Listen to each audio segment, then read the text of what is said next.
जय श्री कृष्णा प्रेमी भक्तों, महाभारत कथा अध्याय 1।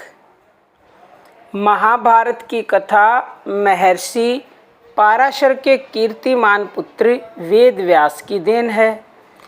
वेद व्यास जी ने महाभारत की यह कथा सबसे पहले अपने पुत्र सुखदेव को कंठस्थ कराई थी और बाद में अपने दूसरे शिष्यों को। मानव जाति में महाभारत की कथा का प्रसार महर्षि वैशंपायन के द्वारा हुआ। वैशंपायन व्यास जी के प्रमुख शिष्य थे। ऐसा माना जाता है कि महाराज परीक्षित के पुत्र जन्मेजय ने एक बड़ा यज्ञ किया। इस महायज्ञ में सुप्रसिद्ध पौराणिक सूत जी भी मौजूद थे। सूत जी ने समस्त ऋषियों की एक सभा बुलाई। महर्षि शौनक इस सभा के अध्यक्ष हुए। सूत जी ने ऋषियों की सभा में महाभारत की कथा प्रारंभ की कि महाराजा शांतनु के बाद उनके पुत्र चित्रांगद हस्तिनापुर की गद्दी पर बैठे। उनकी अकाल मृत्यु हो जाने पर उनके भाई विचित्रवीर्य राजा हुए। उनके दो पुत्र हुए, धृतराष्ट्र और पांडु। बड़े बेटे धृतराष्ट्र जन्म से ही अंधे थे, इसलिए उस समय की नीति के अनुसार पांडु को गद्दी पर बिठाया गया। पांडु ने कई वर्षों तक राज्य किया। उनकी दो रानियां थीं, कुंती और माद्री।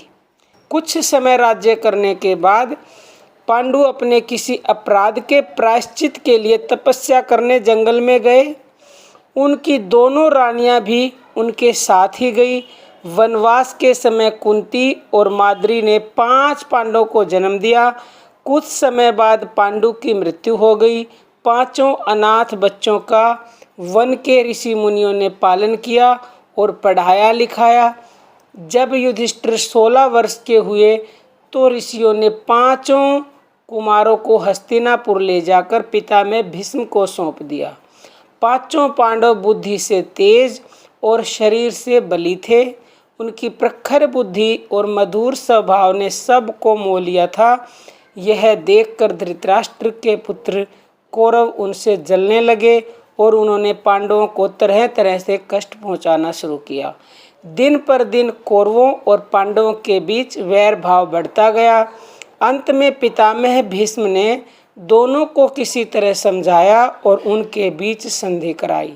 भीष्म के आदेशानुसार कुरु राज्य के 2 हिस्से किए गए।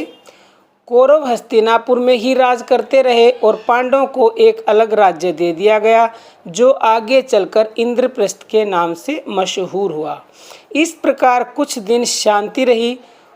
उन दिनों राजा लोगों में चौसर खेलने का आम रिवाज था।